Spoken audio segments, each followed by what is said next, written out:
먼저 설교를 시작하면서 화면 한번 볼까요? 화면.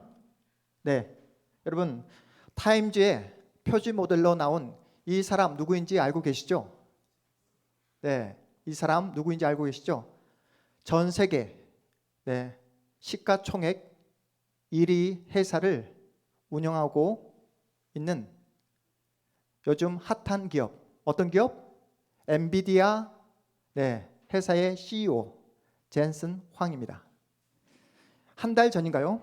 우리 김충강 지사님과 함께 주일 예배 후에 식사하면서 중국발 딥시크로 인해서 지금 AI 시장이 엄청 큰 격동의 그 시대를 걸어가고 있다라고 했던 기억이 있는데요. 그때 중국에서 만든 딥시크로 인해서 엔비디아 젠슨 황이 하루 만에 29조를 잃었다고 합니다. 놀라시지 않는 것 같은데요. 당시 뉴스를 보면 젠슨 황 자산 하루 만에 29조 증발, 이렇게 머릿말로 뉴스 보도를 했던 게 기억이 나는데요. 저는 개인적으로 개인이 이 29조를 증발했다라고 이렇게 뉴스 보도에 나오지만 더욱더 충격적인 것은 한 개인이 어떻게 얼마나 재산이 많으면 하루 만에 29조를 날릴 수 있는 그런 재산을 가질 수 있을까라는 것이 저에게 더 큰 충격으로 다가왔습니다. 여러분, 두 눈으로 실물로 1조 보신 적 있으십니까? 1조 실물로 여러분 그냥 두 눈으로 1억 여러분 만져보신 적 있으세요? 1억. 숫자로만 봤지 숫자로만 보았지 우리는 조를 두 눈으로 실물로 본 적은 없습니다. 더욱더 충격적인 것은 그렇게 29조라는 천문학적인 돈이 증발했음에도 불구하고 당사자인 젠슨 황은 이러한 상황에 대해서 별다른 큰 반응을 보이지 않았다는 것이 저에게 더 큰 충격으로 다가오더라고요. 여러분 통장에 들어간 돈이 하루아침에 1,000만 원이 사라지게 되었다, 증발되었다 하면 어떠한 반응을 보이시겠습니까? 1,000만 원이 하루아침에 사라지게 되었어요? 가림사님 어떤 반응을 보이겠습니까? 돈은 있다가도 없을 수 있지. 그래, 돈 1,000만 원 충분히 내가 그냥 잃어버릴 수 있지. 그렇게 덤덤하게 받아들일 수 있죠. 가람사님. 1,000만 원 돈, 그냥 그 정도 돈이면 내가 담담하게 받아들일 수 있어. 우리 김충관 집사님 그렇게 반응할 수 있죠. 김충관 집사님 그렇게 반응할 수 있습니다. 우리 김충관 집사님께 물어보겠습니다. 하루아침에 1억이 지금까지 평생 못 먹고 안 쓰고 아껴서 1억을 모았어요. 그런데 하루아침에 1억이 사라졌다. 어떤 반응을 보이시겠습니까? 머리 싸매고 들어 누울 것입니다. 여러분, 오늘 잠시 제가 엔비디아 창업자인 젠슨 황에 대해서 여러분과 함께 알아보려고 하는데요. 젠슨 황은 대만계 동양 사람이라고 합니다. 9살 무렵에 그 미국에 계시는 애삼촌 집으로 유학을 가게 되었다고 해요. 그런데 애삼촌이 경제적으로 굉장히 힘들었다고 합니다. 그래서 이 젠슨 황 이 조카를 자신이 데리고 있지 못하고 미국의 여러 곳 등록금이 싼 곳을 알아보다가 등록금이 전혀 없는 한 기독교 학교, 그것도 기숙사가 있는 그 학교를 찾아내서 젠슨 황 이 조카를 보냈다고 합니다.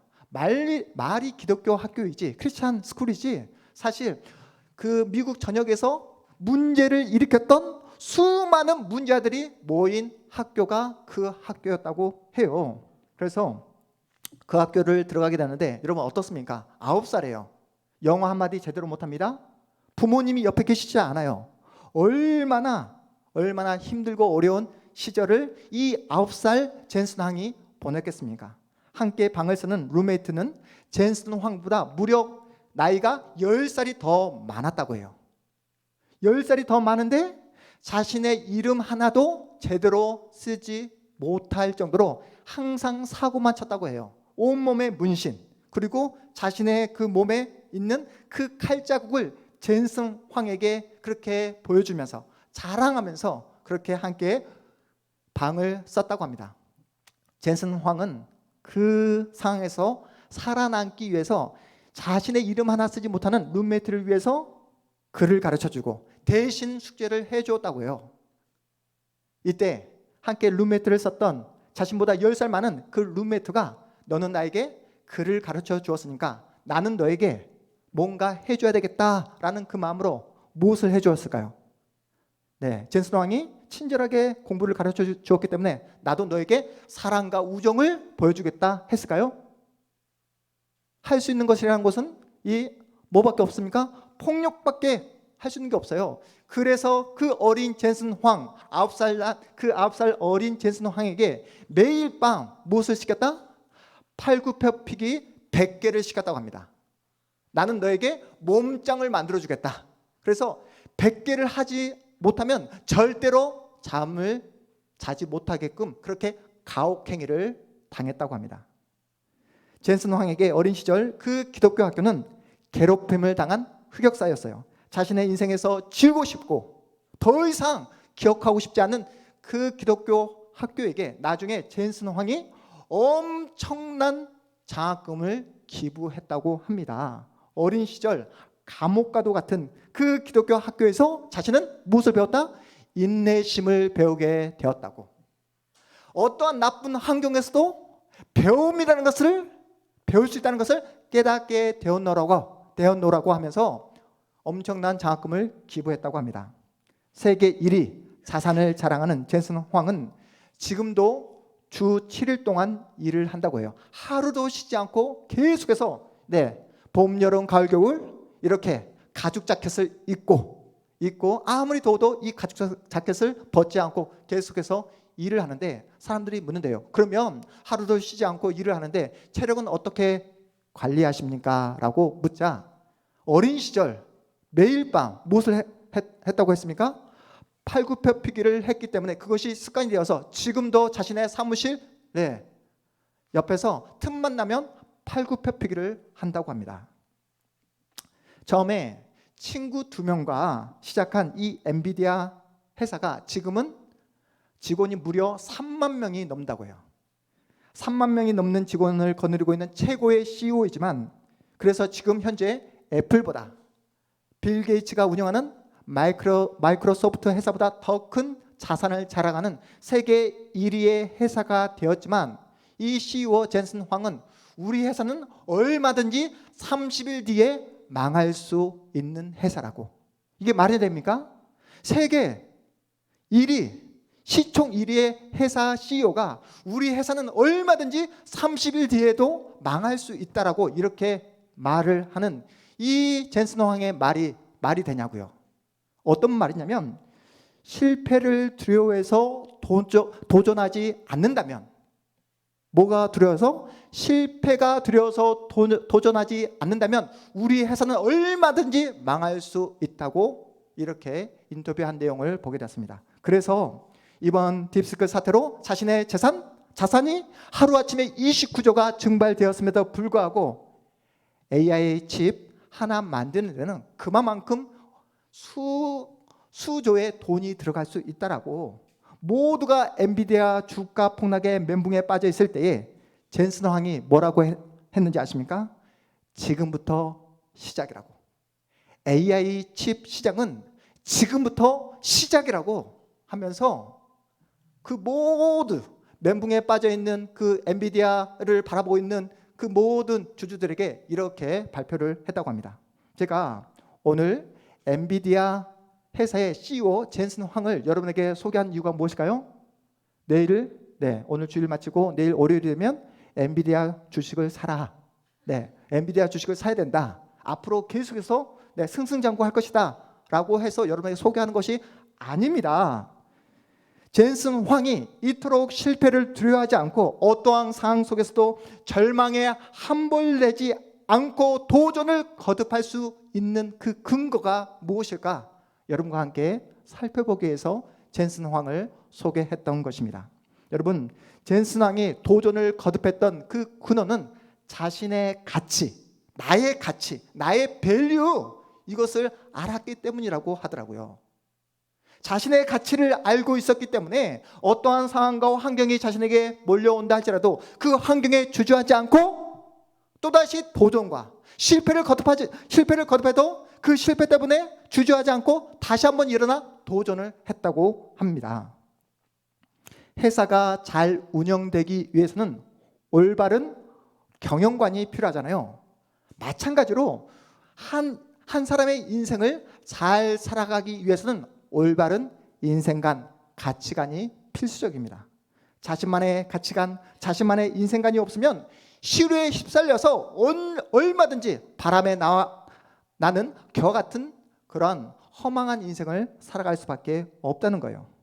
지금처럼 급변하는 시대 속에서 자신만의 인생관이 없으면 여러분의 인생의 시간을 허무하게 공허하게 보낼 수밖에 없고 결국에는 자신의 인생을 불평하고 시대를 환경을 원망하다가 그렇게 허망하게 인생의 끝을 볼 수 있다는 사실입니다. 그렇다면 여러분의 인생관은 무엇입니까? 세승아, 소율아, 우리 소율이의 가치관은 무엇이죠? 인생관은 무엇입니까? 우리 승신이의 인생관은 무엇이죠? 인생관. 오늘 말씀의 제목이 무엇이었죠? 당신의 인생관은 무엇입니까? 네. 지난주에 말씀드렸던 것처럼 여러분의 시간 중 가장 중요한 시간, 가장 우선순위가 여러분의 정체성이라고 말씀드렸잖아요. 이번 한 주간 우리에게 주어진, 모두에게 공평하게 주어진 24시간이라는 이 시간을 이 투명한 항아리에 무엇을 가장 먼저 넣으셨습니까? 어디에 여러분의 마음을 쓰셨냐고요? 우리 모두는 예수 믿는 신자입니다. 살아도 주를 위해 살고 죽어도 주를 위해 죽는, 사나 죽으나 우리는 오직 주님을 위해 살아가는 예수 믿는 신자입니다. 나를 위해 죽으시고 나를 위해 부활하신 그 주님을 위해 내 인생과 내 생명 전부를 드리겠노라, 그렇게 맹세하고 결단한 예수의 사람들입니다.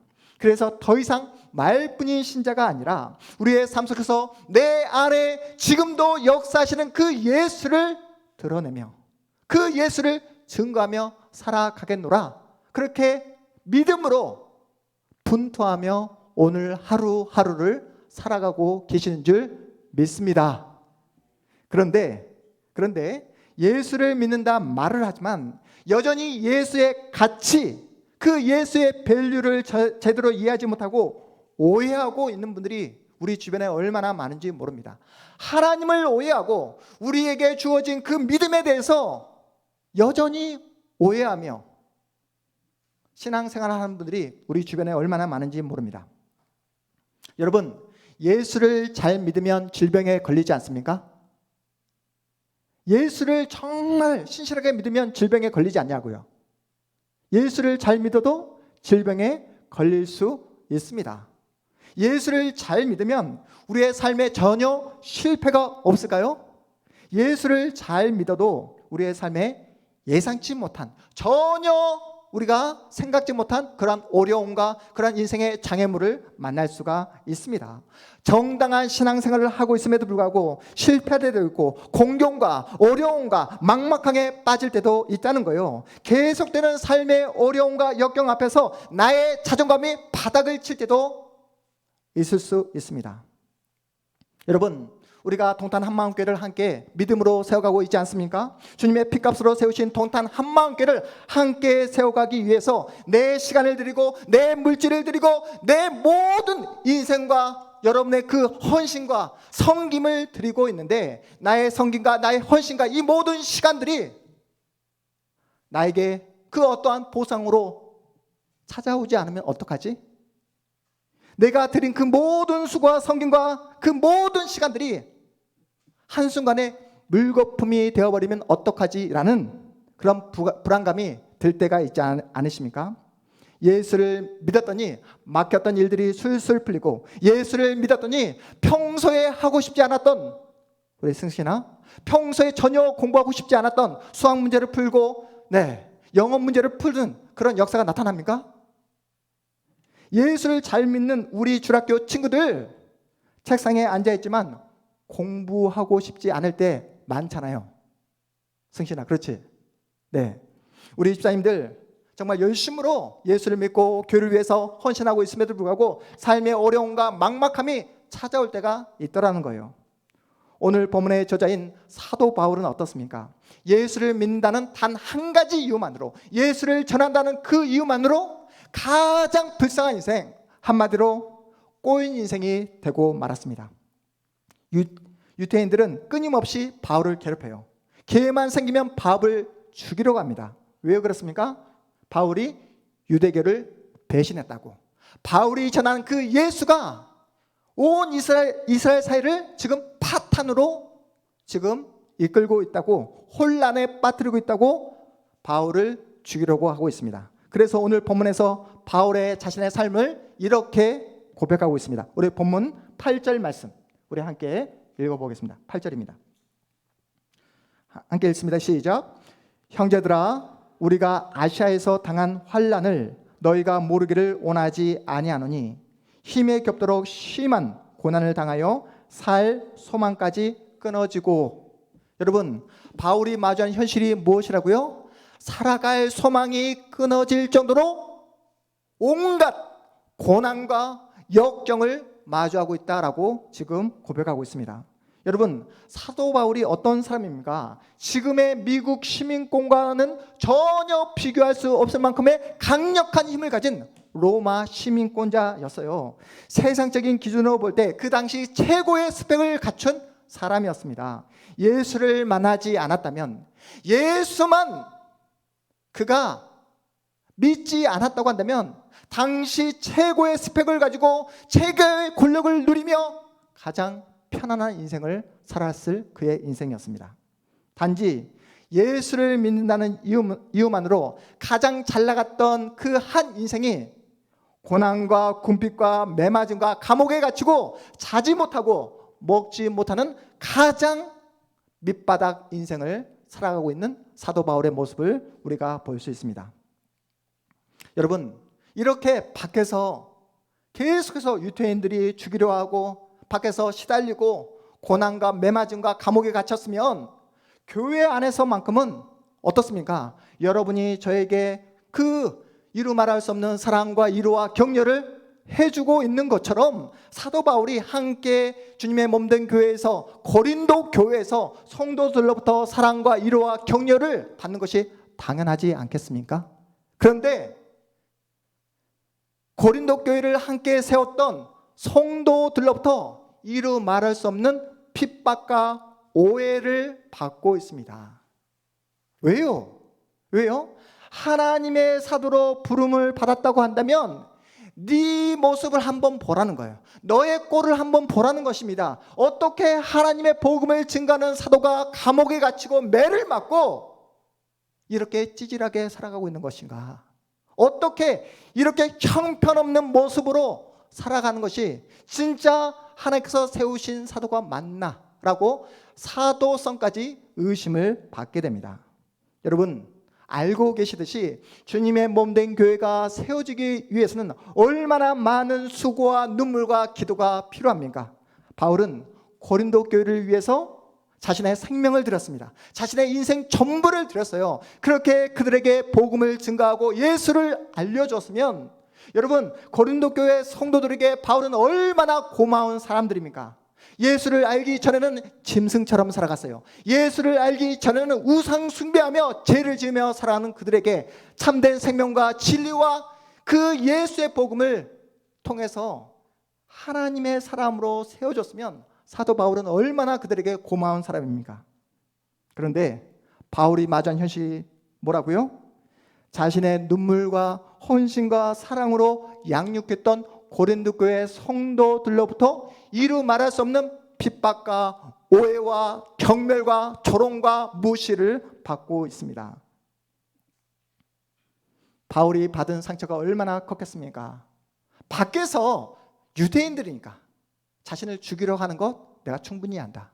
근데 나의 사랑과 나의 온 마음을 다 들여 주님의 몸된 교회에 한 형제로 자매로 세웠는데 그들에게 배신을 당했을 때 사도 바울의 마음은 오죽했겠습니까? 여러분이 사도 바울이라면 어떤 생각이 들었겠습니까? 하나님에 대한 서운한 마음이 들지 않았겠어요? 여러분이 사도 바울이라면 고린도 교회 성도들에게 이루 말할 수 없는 배신감, 서운함이 들지 않았겠습니까? 모든 것을 다 포기해버리고 그냥 자폭해버리고 싶은 그런 마음도 들었을 것입니다.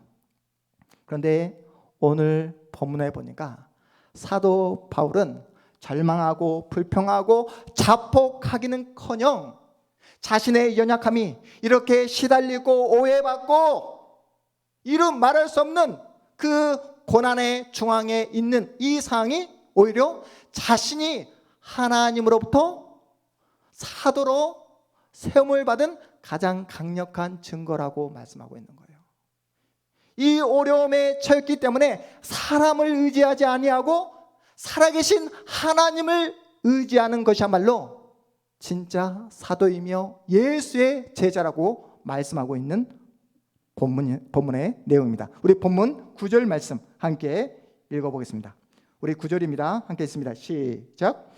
우리는 우리 자신이 사형 선고를 받은 줄 알았으니 이는 우리로 자기를 의지하지 말고 오직 죽은 자를 다시 살리시는 하나님만 의지하게 하심이라. 아멘. 분명히 현실은 암울해요. 캄캄합니다. 막막해요. 미래가 보이지 않아요. 하지만 사도는 처해진 환경과 여건에 주저앉지 않습니다. 하나님을 원망하고 자신을 배신해버린 고린도 교회를 향해 저주해버리고 자폭해버릴 것 같은데 그러한 현실에 주눅들거나 자신을 그 현실에 맡기지 않습니다. 하나님의 말씀으로 다시 일어서는 사도 바울의 모습을 볼 수 있어요. 오늘 본문 10절 말씀입니다. 10절 함께 읽어보겠습니다. 시작. 그가 이같이 큰 사망에서 우리를 건지셨고 또 건지실 것이며 이후에도 건지시기를 그에게 바라노라. 아멘. 사도 바울이 이 막막하고 힘들고 어찌할 수 없는 이 모든 어려운 상황들을 어떻게 이겨내고 있습니까? 자신이 가지고 있는 로마 시민권이라는 권력을 통해 이겨내는 것이 아니라 자신을 배신해버린 그 고린도 교회 성도를 향한 그 말할 수 없는 분노로 이 모든 상황들을 넘어가는 것이 아니라 어떤 무기를 가지고 이 모든 상황들을 이겨내고 있습니까? 나를 위해 죽으시고 나를 위해 부활하신 예수 그리스도, 큰 사망에서 우리를 구원해 주시고 우리에게 영원한 생명을 허락해 주실 그 예수 그리스도, 그 주님이 주신 생명의 말씀을 무기 삼아 이 모든 고난과 환경을 이겨나가고 있습니다. 세상을 의지한 것이 아니라 사람들의 시선과 평가에 부하내동하는 것이 아니라 오직 하나님의 말씀이라는 의의 무기를 가지고 이 모든 상황을 이겨나가고 있습니다. 다시 말해 사도 바울은 자신의 가치, 나의 밸류를 세상 사람들의 시선과 평가에 맡기지 않았다는 거예요. 아무리 사람들이 자신의 사도성을 의심하고 흔들어도 자신을 세운 사람 누구다? 바로 나를 위해 죽으시고 나를 위해 부활하신 예수 그리스도. 내가 사도가 되고 싶어 나 스스로 사도를 셀프 안수 준 것이 아니라 하나님께서 부족한 나를 세워 나에게 사도로서 기름을 부으셨다라는 확고한 믿음이 있었기에 그 모든 상황과 환경을 이겨낼 수 있었던 것입니다. 사도 바울의 목표는 단 한 가지예요. 어떻게 하면 예수를 기쁘게 할 수 있을까? 사도 바울의 가치관, 인생관이 무엇이라고요? 어떻게 하면 예수를 기쁘게 할 수 있을까? 죄인의 길수로 평생을 죄만 지었던 나를 예수의 사람으로 불러주시고 그것도 감사한데 나를 예수의 복음을 평생 전할 수 있는 사도로 세우신 것은 모든 것이 하나님의 은혜입니다. 모든 것이 하나님의 은혜입니다. 남은 인생 어떻게 하면 하나님의 기쁨이 될 수 있을까? 이것이 사도 바울의 가치관, 인생관이었습니다. 그래서 사도 바울이 이렇게 고백을 하는 거예요. 오늘 본문 3절 4절입니다. 오늘 본문 3절 4절. 3절 우리 3절 4절 함께 읽어보겠습니다. 시작. 찬송하리로다. 그는 우리 주 예수 그리스도의 하나님이시오 자비의 아버지시오 모든 위로의 하나님이시며 우리의 모든 환난 중에서 우리를 위로하사 우리로 하여금 하나님께 받는 위로로서 모든 환난 중에 있는 자들을 능히 위로하게 하시는 이시로다. 아멘. 제가 예전에 한번 말씀드린 적이 있는 것 같은데요. 저는 어린 시절부터 예수를 믿은 모태 신앙입니다. 어머니의 뱃속에서부터 예수를 믿은 사람이에요. 우리 세승이도 엄마 뱃속에서부터 예수를 믿지 않았습니까? 네. 그래서 저희 어머니가 제가 잠이 들기 전 항상 제 머리에 손을 얹으시고 이렇게 기도해 주셨습니다. 세승아, 엄마가 너를 위해서 항상 기도해 주는 거 알고 있지? 네. 저희 어머니가 저를 위해서 항상 기도해 주는 내용이 무엇이었냐면 우리 요섭이가 남의 머리가 될지언정 꼬리가 되지 않도록 해 주시옵소서. 여러분 기억나십니까? 남의 머리가 될지언정 꼬리가 되지 않도록 주님 은혜를 베풀어 주십시오. 지혜를 주십시오. 믿음을 허락해 주십시오. 라는 그 기도의 그 간절함으로 인해서 저희 어머니의 기도가 응답되게 되었습니다. 저희 어머니 항상 머리 강조하셔서 제가 말씀드렸잖아요. 제 머리가 이렇게 커지게 되었다고. 네. 군대에 갔는데 맞는 헬멧이 없는 거예요. 저는 그래서 우리 태희가 너무 부러워요. 우리 태희가 너무 부럽습니다. 저도 다시 태어나면 우리 태희처럼 머리가 작았으면 좋겠어요. 네. 저는 머리 작은 사람을 좋아합니다. 근데 제가 인생을 살아보니까 또 평생을 주님의 말씀을 증거하고 복음을 증거하는 목사로 살아보니까 저희 어머니가 어렸을 때 이 기도를 하나 더 붙여주셨으면 얼마나 좋았을까라는 그런 마음이 생기더라고요. 우리 요섭이가 머리가 될지언정 꼬리가 되지 않도록 은혜를 베풀어 주십시오 라고 기도한 것으로 끝마치지 않고 우리 요섭이가 정말로 하나님을 사랑하며 하나님께서 만나게 하신 모든 이웃들을 하나님의 마음으로 사랑하는 따뜻한 위로의 삶, 오늘 본문에 나오는 그런 위로해주고 따뜻한 하나님의 사람으로 서게 해달라고 기도해 주셨으면 얼마나 좋았을까. 그러면 지금보다 훨씬 더 훌륭한 목사가 되지 않았을까라는 그런 아쉬움이 남게 되더라고요. 여러분, 우리 집사님들 어떻습니까? 우리 자녀들 위해서 항상 기도하지 않습니까? 우리 자녀들 머리가 될지언정 꼬리가 되지 않도록 주님 은혜를 허락해 주십시오. 지혜를 허락해 주십시오. 우리 자녀들의 앞길을 열어주십시오. 우리 자녀들에게 대학의 문을 열어주시고 취업의 문을 열어주시고 또 좋은 배우자 만나서 아름다운 가정 꾸리게 해 주십시오 라고 기도하고 있지 않으십니까? 여기서 멈추면 안 된다는 거예요. 그리 아니하실지라도. 우리 따라해 볼까요? 그리 아니하실지라도.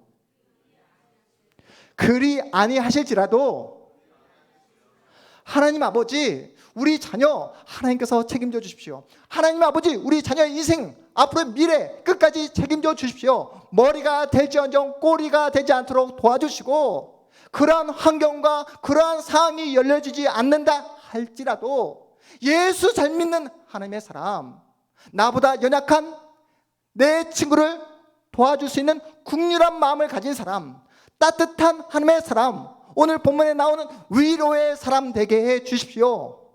마음의 그릇, 이 마음의 그릇이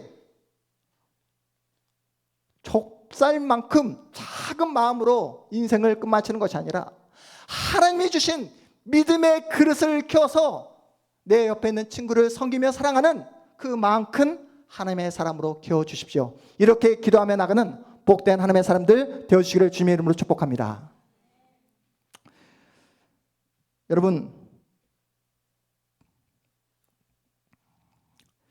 여러분이 잘 알고 있는 주식의 왕 누구였죠? 워런 버핏. 알고 있죠? 그 일화. 한 대학생이 주주총회에서 워런 버핏에게 이렇게 묻습니다. 선생님, 수많은 회사가 있는데 선생님이라면 한 회사에 올인해서 투자를 한다면 지금 현재 어떤 회사에 올인하시겠습니까? 라는 한 대학생의 질문을 들은 워런 버핏이 뭐라고 대답했죠? 예? 그렇죠. 네, 다 알고 있죠. 그 의미를, 그 질문의 의도를. 그냥 편하게 내가 픽해준, 내가 선택해준 그 주식에 올인해서 돈을 벌고 싶어하는 그 대학생의 그 마음에, 숨겨진 마음의 그 의도를 너무나 잘 알고 있는 워런 버핏이 이렇게 말을 하죠. 지금은 주식 투자하지 말고 너의 몸값을 겨라. 지금은 학업에 열중해라 라고 이렇게 조언해 주었다는 일화를 여러분이 아실 것입니다. 그렇다면 오늘 성경 본문이 우리에게, 동탄한마음교회 우리 가족들에게 주시는 메시지가 무엇일까요? 여러분의 앞으로의 인생을 어떻게 디자인하라고 말씀하고 있는 것일까요? 예수 믿는 신자인 우리가 가장 먼저 우선시해야 할 것은 여러분, 열심히 공부하고 열심히 노력해서 더 좋은 스펙을 만들어야 된다. 더 열심히 노력해서 너의 몸값을 키우라고 이렇게 성경이 우리에게 말씀하고 있습니까? 이 말씀이 아니라 우리의 믿음의 그릇을 넓혀가라고 지금 말씀하고 있는 거예요. 하나님을 사랑하는 그 사랑의 마음을 점점 더 넓혀가라고 말씀하고 계십니다. 어떻게 하면 나를 위해 죽으시고 나를 위해 부활하신 그 주님만을 위해 내가 살아갈 수 있을까? 어떻게 하면 그 주님을 더욱더 뜨겁게 사랑할 수 있을까? 그 믿음의 그릇을 키워가라고 말씀하고 있는 거예요. 요즘 많은 사람들이 다른 사람들과의 비교 의식에 사로잡혀 열등감에 힘들어하는 분들이 얼마나 많은지 모릅니다. 여러분, 비교는 지옥으로 들어가는 문이라고 말을 하잖아요. 비교는 지옥으로 들어가는 문. 지금 취업이 힘들고 또 상황과 환경이 내 마음대로 내 뜻대로 열려지지 않자 나는 이 사회에 쓸모없는 존재인가? 나는 벌레 같은 존재인가? 제가 그 한가람 씨 그 노래 소개해 주면서 우리 수환이 이야기하지 않았습니까? 네. 우리 수환이 계속해서 나는 벌레인가? 개똥벌레인가? 이 노래를 계속하고 있는데, 네. 여러분, 계속 다른 사람과 비교하게 되면 나는 무가치한 존재인가? 나는 벌레반도 못한 존재인가? 라고 하면서 스스로 만든 감옥에 빠져들 수밖에 없습니다. 여러분 기억하십시오. 젠슨 황이 가지고 있는 그 수조의 가치보다 여러분은 훨씬 귀한 가치라는 사실을, 가치 있는 사람이라는 사실을 여러분 기억하시기 바랍니다. 왜요? 여러분, 우리 예수님 돈으로 환산하면 얼마만큼의 가치 있는 분이실까요? 돈으로 우리가 믿는 예수님을 환산할 수 있을까요? 그 예수님이 누구를 위해서? 나를 위해서 죽으시고 나를 위해 부활하셨기에 여러분은 세상의 그 어떤 것으로도 평가하거나 매길 수 없는 복된 하나님의 자녀라고 성경이 우리에게 말씀하고 계십니다. 여러분, 이 사실을 믿는다고 한다면 하나님께서 여러분에게 허락하신 인생, 시간들을 결코 허투루 흘려보내서는 안 된다는 거예요. 하나님께서 나에게 주신 이 생명을 다른 사람과 비교하면서 열등감에 호적거리면서 그 귀한 시간들을 허비해서는 안 된다는 것입니다. 여러분은 지금 현재 무엇에 관심을 가지고 계십니까? 여러분의 생각을 지배하고 있는 것은 무엇입니까? 여러분이 지금 현재 가장 많이 보고 가장 많이 듣는 것이 무엇입니까? 여러분이 현재 가장 많은 시간을 들여서 가장 많이 보고 가장 많이 듣는 것이 여러분의 가치라고 이야기합니다.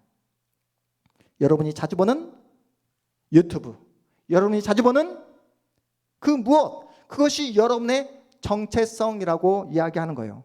여러분이 가장 많은 시간을 보내고 있는 것, 여러분의 그 돈과 여러분의 그 모든 에너지를 가장 많이 쏟는 것이 바로 여러분의 정체성이라고 이야기하고 있습니다. 여러분 기억하십시오.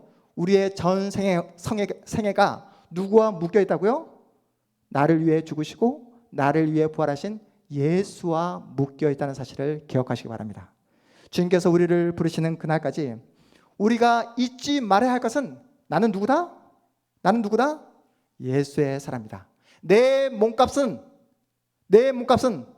누구만큼이다? 예수의 몸값만큼이다. 예수의 몸값이 바로 나의 가치이다.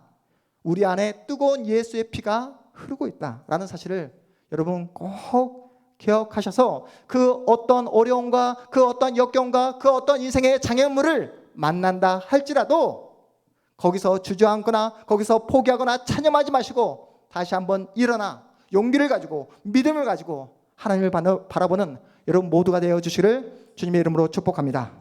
이제부터 하나님께 여러분의 온 마음을 쏟고 죽은 자와 산 자를 살리시는 하나님을 더 많이 의지하셔서 더 이상 시류, 더 이상 환경과 상황에 휩쓸려 다니는 날아다니는 겨와 같은 인생이 아니라 정당한 인생의 믿음의 길을 걸어가 하나님을 기쁘시게 하는 복된 여러분의 인생, 복된 여러분의 미래 되시기를 주님의 이름으로 축복합니다.